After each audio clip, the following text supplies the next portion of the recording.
The key thing, John Brookfield invented this battling rope system, is the velocity training. In other words, the ability to maintain power over a long period of time.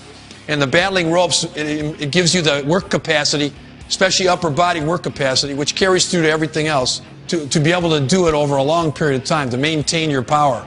And the key is to keep the ropes moving fast. So in other words, it trains your central nervous system to resist fatigue. The generalized rope is 50 feet. I use the 1-inch rope as kind of the analogy to a 1-inch rope is a speed bag in boxing.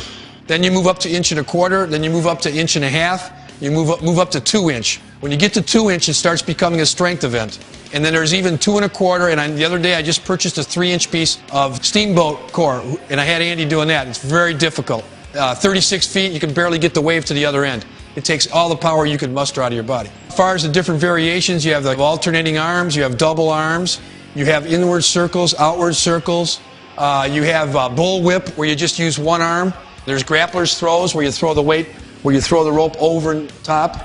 Snakes, you're taking the rope with 2 hands and swishing it back and forth as fast as you can. Great core developer. For me, the best way to do ropes is by time. And you can do Tabatas, 2010s, you can do 30-30s, you can do 20-45s. It all depends on what energy system you're training at that time. Well, basically what Andy was doing was 30 seconds of work. He can change the movements, but the rope has to keep going. The wave has to get to the other end. That's the key. If the wave doesn't get to the other end, you're not going hard enough or fast enough.